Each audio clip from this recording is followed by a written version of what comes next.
Give me 1 minute. I'm setting up the YouTube stream and then we can.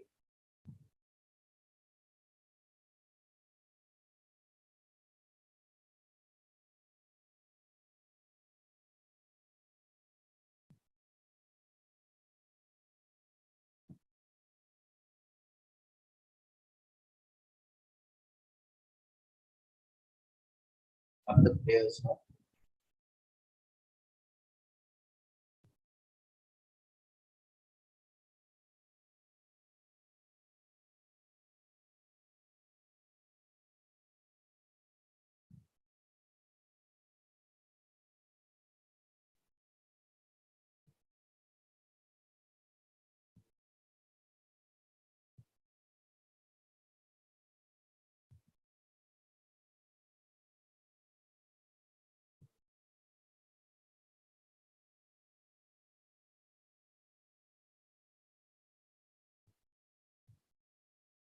Ajam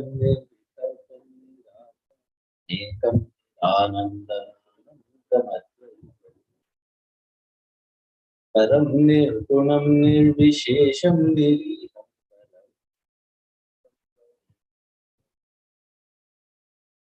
brahma rupam ganesham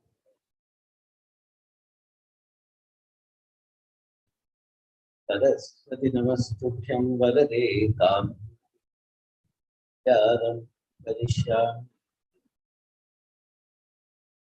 Yashkatha dharanamekha bhakti vallabha jitva prasannam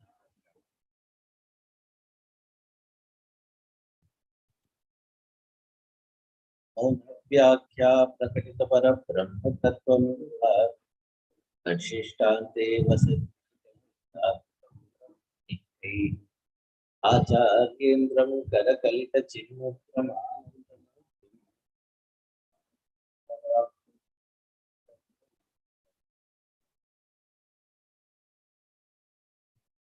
Saya Vishnu Saya Vyasa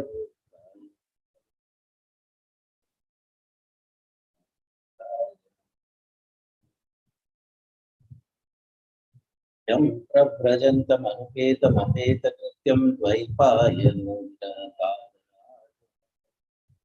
Vedi tanmayadaya taram Tamsa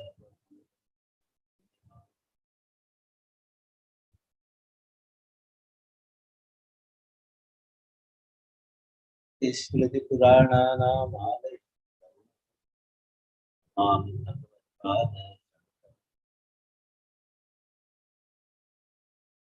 Yaptam Jagatyena Chidatma Bhavat Rajvadhyataya Yasya Sadat Bhaves Nissanga Nirmukti Padam Prapadya Brahma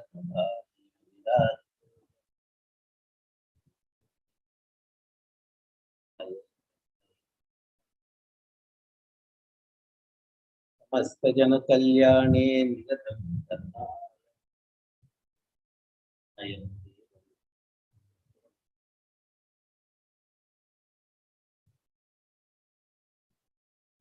Vidhomayam Nityam Gurunyanam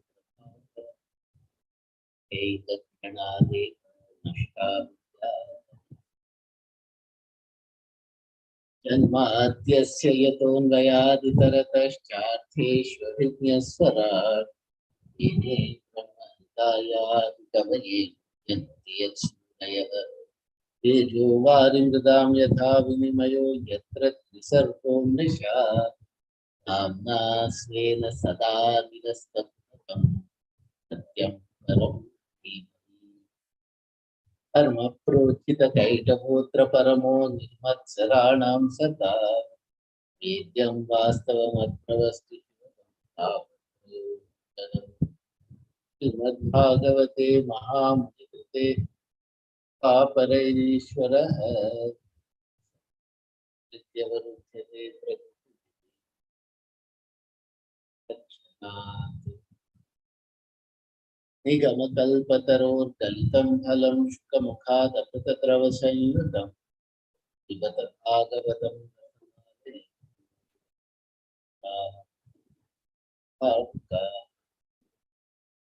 वंशी तदा ज्ञानीरदाभात् पीताम्बराधरुणबिम्बफलाधरूपात्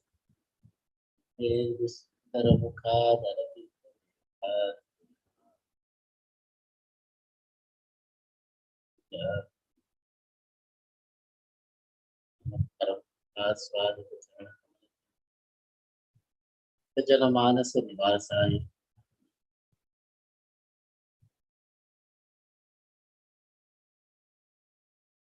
Hari Om, and with great excitement,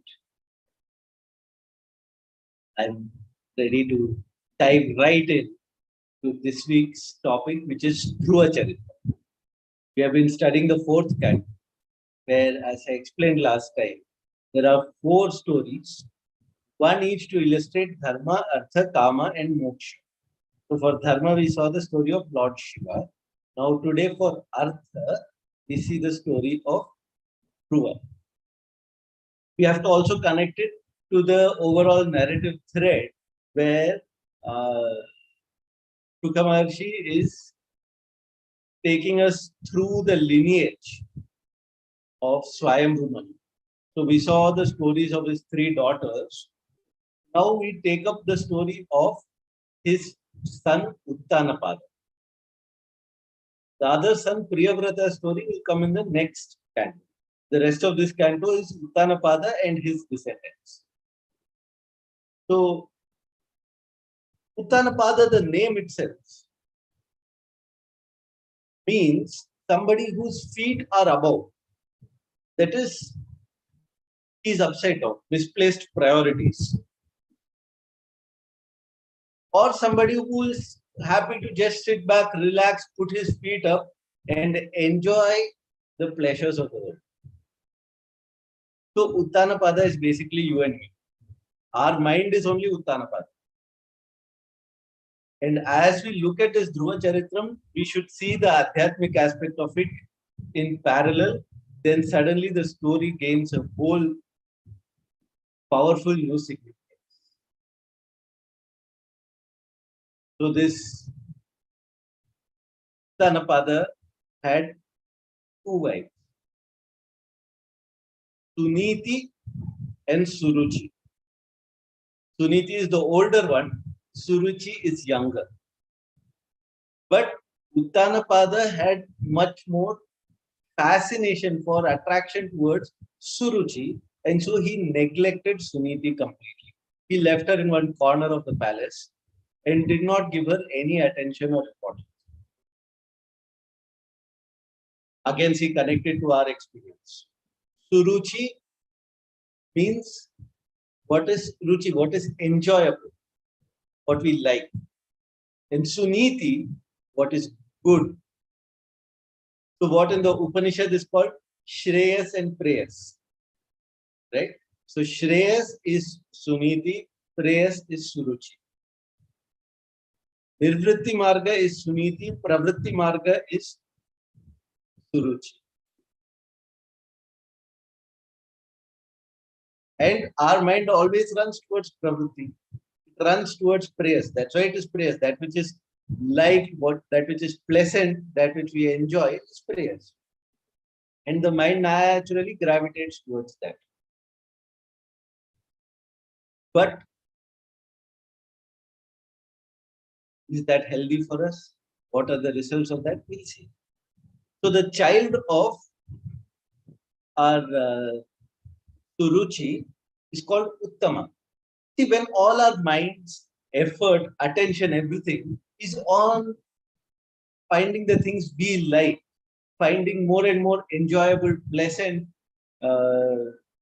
delicious things in this world, then that's where our effort will go. That's where all our creativity will go.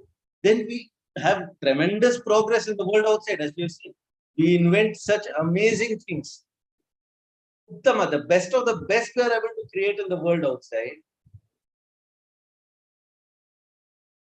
But with that, Uttanapada is not really happy. He's only trapped by it. He's trapped by his fascination to it. by his desire. And the child of Suniti is Dhruva. Dhruva means permanent, strong, solid. But even that Dhruva is neglected and forgotten.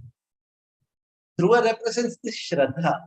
Dhruva represents our spiritual quest, which has been with us for lifetimes and lifetimes, though we may not acknowledge it, though we may not give it space in our life.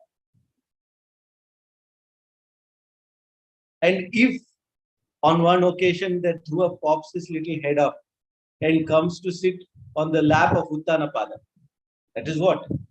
Somewhere, some chance you get for satsang, some chance for spirituality. Somewhere, some talk is going on, Bhagavatam is going on, Gita is going on, and you come to hear of it, and the thought comes, let me go. Will Suruchi allow it? Immediately, Suruchi puts her foot down. No way, nothing good. You cannot sit on Uttanapada's lap. There is no place for you here. If you want to, she tells Dhruva, if you want to sit on your father's lap, then go and do tapas, worship Bhagavan, and ask for the boon that you should be born as my son. And then you can sit. You see, our worldly spirituality that we practice is like that. If there is any genuine satsang, if there is any genuine shraddha coming, immediately the mind will rebel against it. Whether in ourselves or within our family also. Those who are very much into only pravritti, those who are very worldly in their thinking, the moment we start getting into satsang, they don't like it. They start getting irritated with us. They start looking down on us. There is a certain jealousy because I am working so hard to get success, to get wealth, to get happiness. And this fellow, without doing anything, is finding a way to find happiness. How can it be? So, Suruchi becomes unhappy. And see, the kind of spirituality, the kind of prayer that Suruchi is okay with is, you pray that you should be my son. That is, if we go to a temple and pray, give me money, give me a beautiful wife, give me a car, give me a bigger house, give me a promotion, at least give me, 5 kilos weight loss. We pray for these things. Suruchi is fine with that because then we are Suruchi's child. We are furthering her legacy. We are not furthering the legacy of Suniti. But it's the same thing if you go for satsang, if we go for study, if we go for any kind of inquiry that could lead the mind away from Suruchi towards Suniti, immediately Suruchi will stamp it up. Now, obviously, Dhruva is hurt, upset at this rejection. After all, he did not ask for the throne. He just wanted to sit on his father's lap. A 5-year-old child being told off like that would naturally be very hurt, very upset. He ran to his mother, Suniti. Suniti wept when she heard this. She said, what can I tell you? I'm a rejected person sitting in the corner. I can't even do anything to help. But she said, don't blame others for your suffering. Our happiness and sorrow comes to us because of our karma, because of the importance, the value that we attach to situations outside. Therefore, they give us happiness. You gave importance to your father and his affection. Therefore, denial of that affection gave you sorrow. And if he had allowed you to sit, it would have given you happiness.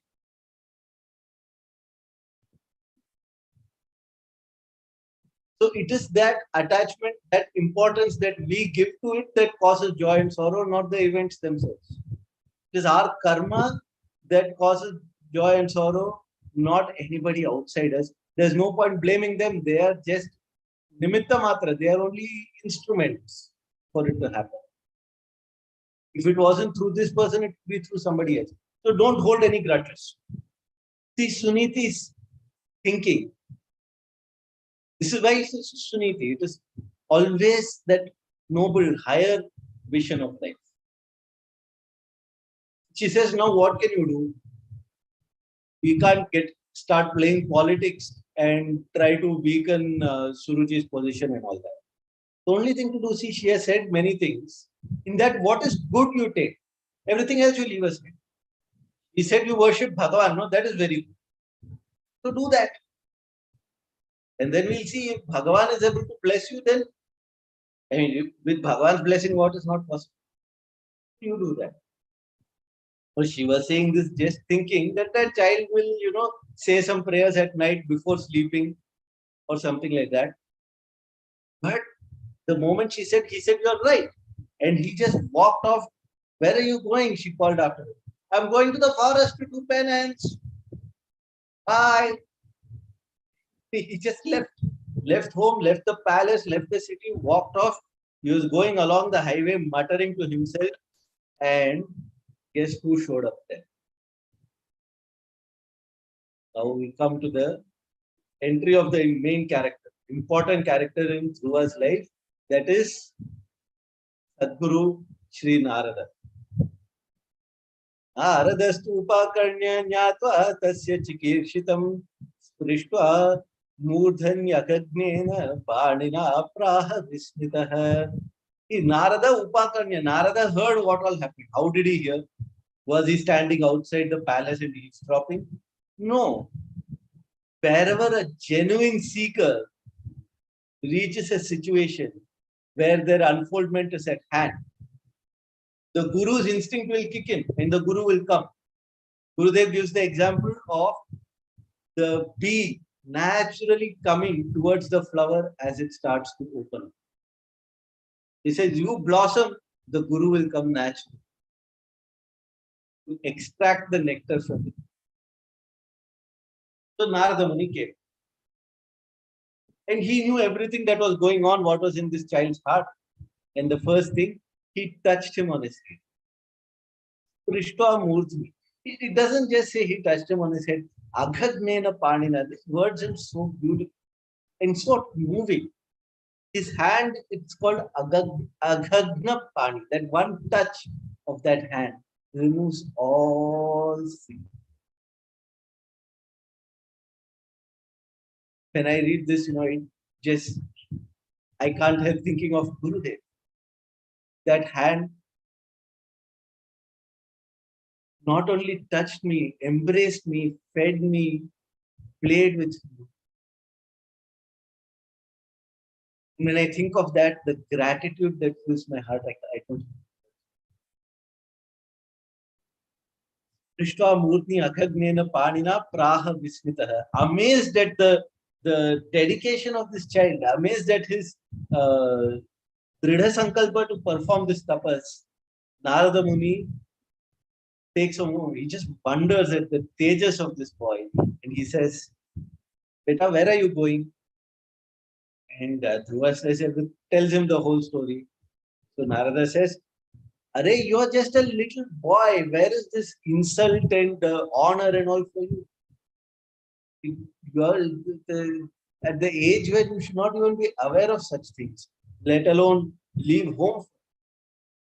And anyway, all this insult and praise, joy and sorrow and all that is a natural part of life. There's no use getting upset for all that. Go face the situation, live through it, accept everything as God's grace. Don't do all this tapas and all. For that, you have to be older. After retirement, you can think about it. This is not the time for spirituality. He tried telling what every uncle advises a young brahmachari. Seemingly spiritual words, but meant to turn him away from his purpose. In fact, he goes so far as to say, Athamatropadiштena yogena avarurutsasi yat prasadam savai pumsa duraradhyo mato mama. He says, you're a little child, and just because of something that your mother said, now you want to go and worship Bhagavan and this thing, and attain him and then ask him for his. You think it is so easy? That Bhagavan is Duraradhya. He is very, very difficult to attain.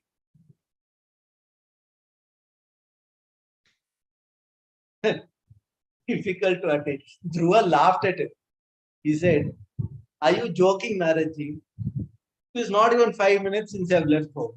Without asking, without seeking, you, the Sadguru, that also Devarshi, you have yourself come, you have blessed me, you have given me this Upadesha. What is more Sulabha than that?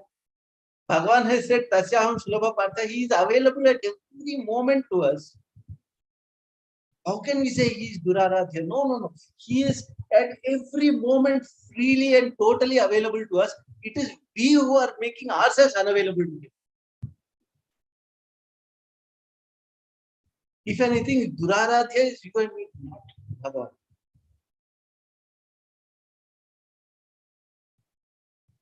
Narada was pleased. He said, this kid is solid.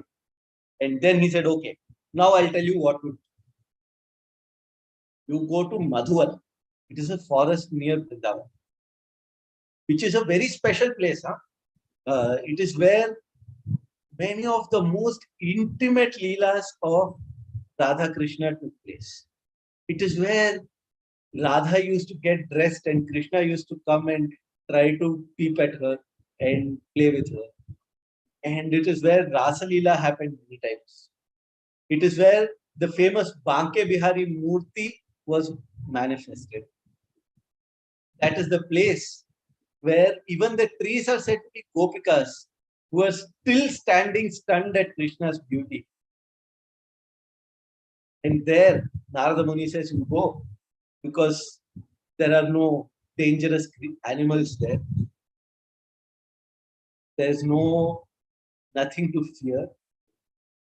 And there are plenty of fruits, delicious varieties of fruits are there.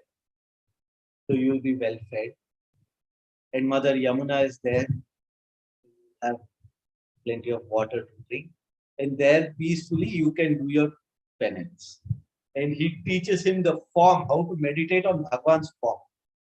So it's in a way that would suit a little child, the smiling, loving, totally full of compassion, totally full of care, such an image of Bhagavan. He describes for Dhruva, teaches him how to do how to meditate from the head to toe down, from the toe to the head, then the whole image, and so on.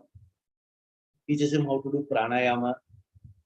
He gives him a routine, when to get up, when to take bath, how to do the puja, etc.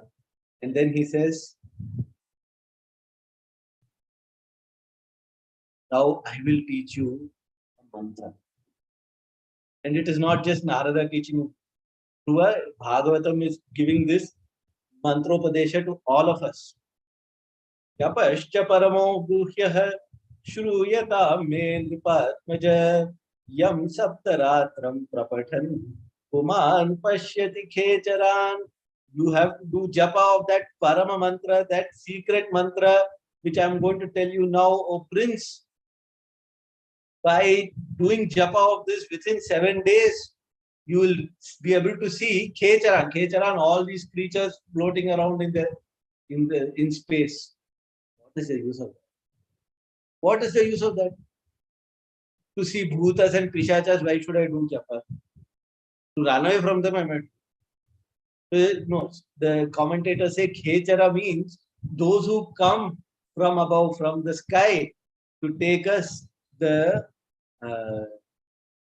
messengers of Bhagavan Vishnu, the Vishnu Parshadas, who come to take us to Vaikuntha. Within 7 days, they will come. See, this is actually said with one eye towards Parikshit Raja. See, you have 7 days, no? Within 7 days, you play this mantra, your work will be done. And what is that mantra? Om Namo Bhagavate Vasudevaya. Dvadashakshara mantra. Such a powerful mantra, such a profound mantra. Vasu, all those creatures that exist, that live, Bhagavan is the Deva, the light of consciousness within them all. He is the very life in all beings. He is the Vasu, he is the abode in which even all the Devatas live. And as Vasudeva Krishna, the son of Vasudeva, he gave joy to everything. So Satchit Ananda Swarupa, all are covered. The entire nature of Parabrahman is revealed. He is Bhagavan. He has all the 6 bhagas. Aishwarya, great power. Virya, courage. Shri, wealth. Yasha, fame and glory. Jnana, wisdom. Vairagya, dispassion from all this. All this he has in full amount, and therefore he is Bhagavan, he is the master, he is Vasudeva, he can give whatever your heart is. Or we may say, Om Namo Abhagavate Vasudevaya. He is not only Bhagavan, he is a Bhagavan. There is no Bhagavan greater than him. He is the Bhagavan for whom there is no other Bhagavan. Or he is Abhagavate in the sense, see, when we see the world, then we can say there is Bhagavan, because all these bhagas are there. Aishwarya, Yasha, Shri, all that is there. Why? World is there. But in him, as himself, in reality, in truth, where is there any bhaga? Where there is no creation at all, where there is no time or space at all, where is there place for wealth and power and fame and glory and all that? And so he is Abhagavati.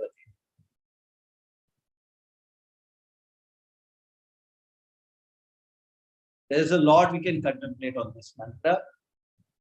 Just do the japa and allow it to reveal itself. So Dhruva went there to Madhuvanam and started doing his tapas. Narada Muni thought he'll eat well, lots of fruits and all, and drink, but he stopped eating, drinking, everything slowly. He tapered off, reduced it once a day to once in a week, to taking one breath once in a day, just one inhalation once in a day. Like that, one intense tapas he did. Because the kid, no? A lot of kids have this habit. If you don't give me what I want, I will hold my breath until you do. That's what Dhruva was doing. Adam pudichi Bhagavan but he became so powerful, so powerful. See, when that Dhruva, when that conviction grows, it takes over our entire being. And then when he held his breath, even the Devatas started to suffocate. And they ran to Bhagavan and said, Bhagavan, please help us. Bhagavan said, don't worry, my baby Dhruva is doing my tapas for me. I will go now. And Bhagavan saying, I will go, the Devatas taking their leave, Bhagavan getting ready, getting on to Garuda, going, reaching Madhuvanam, is all completed in one shloka. Because so much urgency. Eva mutsanna bhaya.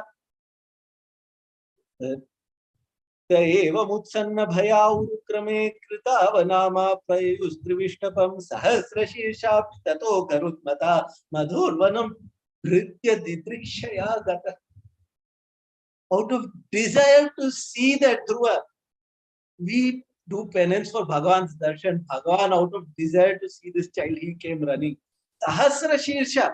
So many names are used for Bhagavan. Sahasra Shirsha is not used very often. Here, with 1,000 heads he went, with 2,000 eyes, he wanted to drink in the beauty of that.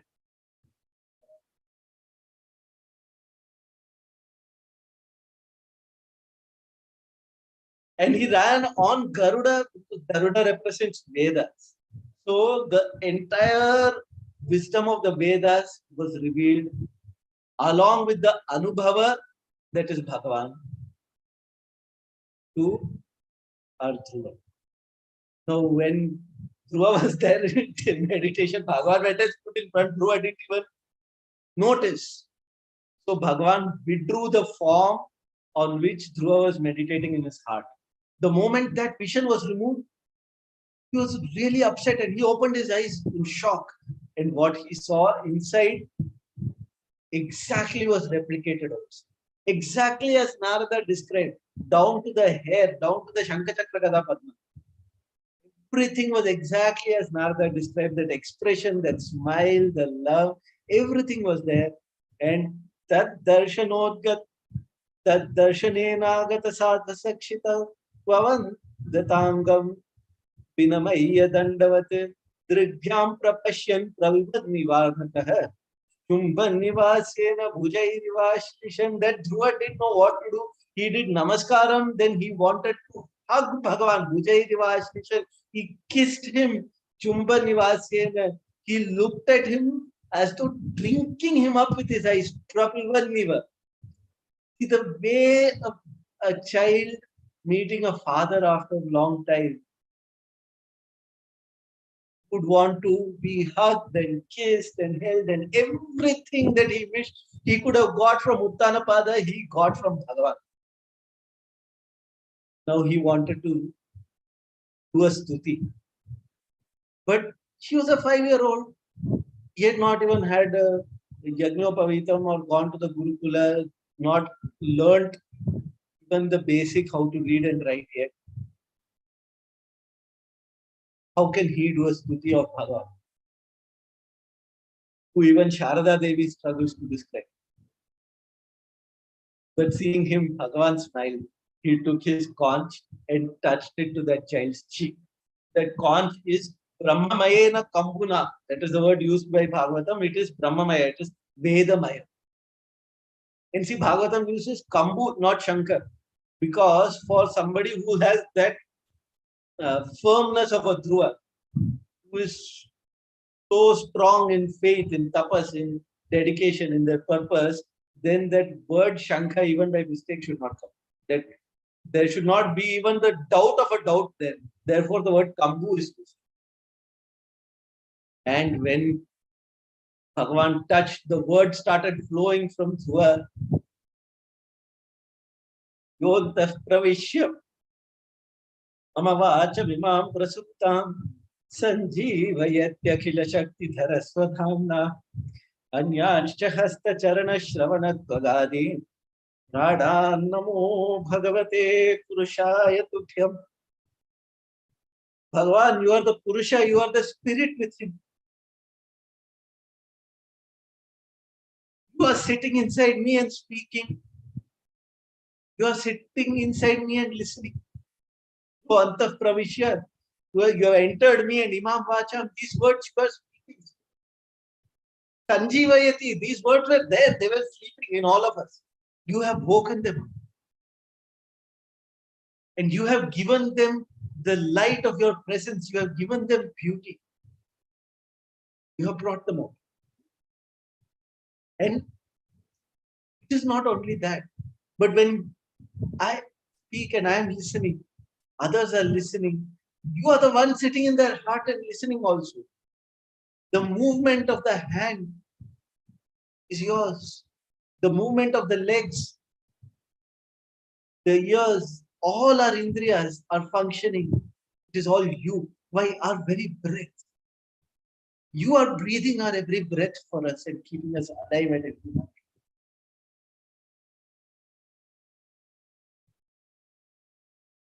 Every other function we forget. We never forget to breathe. Why?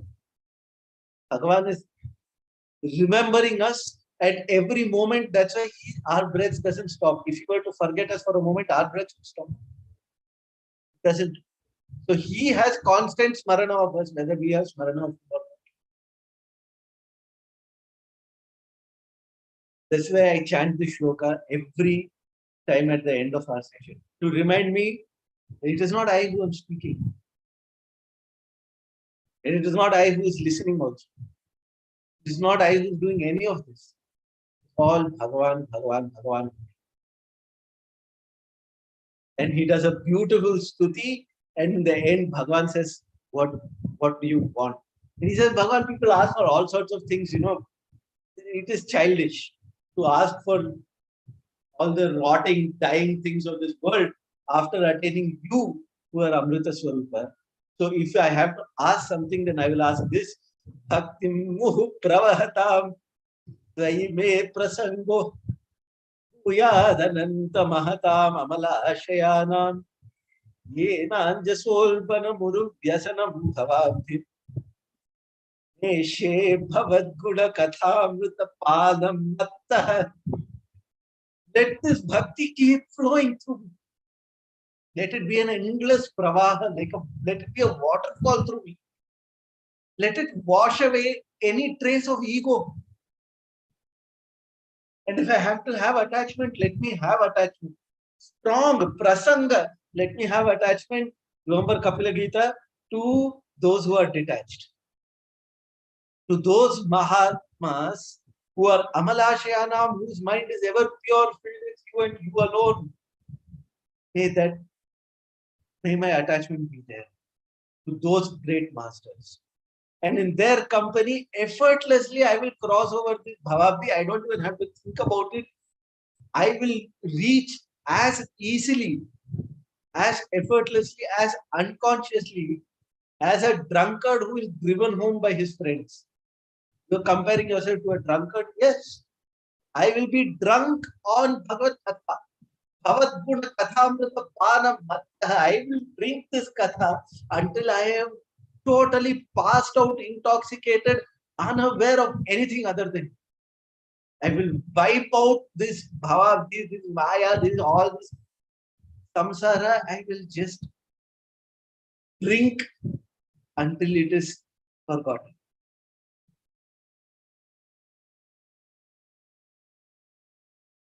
What shlokas these are? What shlokas? So now Bhagavan was pleased and he said, I know whatever is in your heart. I know you want all this. I know you also want a place. Your father's lap, in your father's affection. I know you want that recognition that then you will get that. You go back, your father will welcome you back, accept you, everybody will love you, you will become king and rule for thousands of years. And then you will gain that Dhruva Pada from where nobody can, it's equal to Vaikuntha only, actually. Say Dhruva Loka, but it's a carbon copy of Vaikuntha. So, Bhagavan blessed him and withdrew his form. Dhruva started going back and he was not very happy. Truth Jesus. The Shaunaka Rishi says, after meeting Bhagavan and all this, was not very happy. He said, yes, because he was angry with himself. He said, after seeing Bhagavan, what? I may have said something, but something else was in my heart. And so, that Bhagavan who is supposed to give us liberation from samsara, I have gone and asked him for more samsara.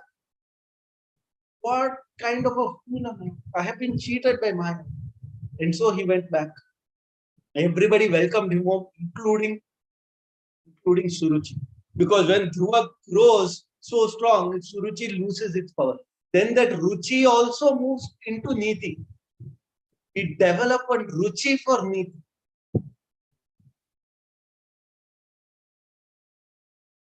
Then nothing can stop us. He received all the respect, all the love, all the affirmation and acknowledgement and everything. And was brought up beautifully. Eventually, his father retired and made Dhruva the king. Uttama did not have any children because when Suruchi comes on the side of Suniti, then Uttama cannot then produce anything further. It cannot produce desires. It cannot produce further vasanas. Uttama vastus may be there for us to enjoy the world. But our Bhagavad Smriti remains Dhruva. It remains firm and strong. Uttama cannot create desires. So Uttama was childless. He died in a forest fire. Soon after, Suruchi also died in the fire. It is said later in Bhagavatam, 11th Canto, that Sattva is like the fire that burns out Rajas and Tamas and then burns itself out. So Dhruva, Suniti were that Sattva. Rajas, Tamas is Uttama and Suruchi, which get burnt up in the forest. Eventually, Dhruva also retires and goes for tapas. One day, the Vishnu Parshadas come. He welcomes them. They say the Vimana has come to take you to Dhruvaloka. But what about my mother? After so many thousands of years, his mother was still alive. Yes, because Suniti never dies. It is eternal. He said, what about my mother? I am not coming without her. He said, somebody who had a child like you, do you think she'll be denied Vaikuntha? There she is going ahead of you in the previous Vimana. So come.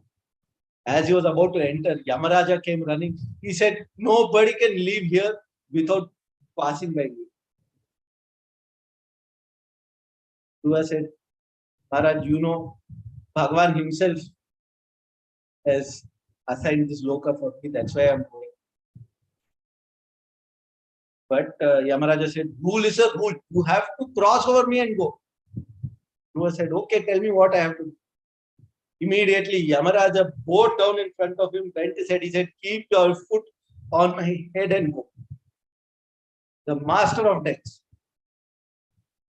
And thus, Dhruva went to Dhruvaloka and remains there to this day. The whole universe, we say, no, the Dhruva Nakshatra, we navigate by the pole star outside. Inside, that Dhruva is there, that Shraddha, the pole star guiding our life. Every decision and every moment towards truth, towards love, towards peace. May that Dhruva shine in all of us. With that prayer, I'd like to end today's session. I've gone a few minutes over, please forgive me. Again. Yontah pravishya mama vachamimam prasupta sanjeevayatyakhila shakti dharaswadhamna anyanshcha hastacharana shravanattvagadi pranam namo bhagavate purushaya tutyam kayena vacha manasendriyaiva buddhyatmana va prakrite swabhavat karomi yadyat sakalam parasmai narayanaye samarpayami. Hare Rama, Rama Rama, Hare Hare, Hare Krishna, Hare Hare. Gopika Jeevana Smaranam, Govinda Govinda.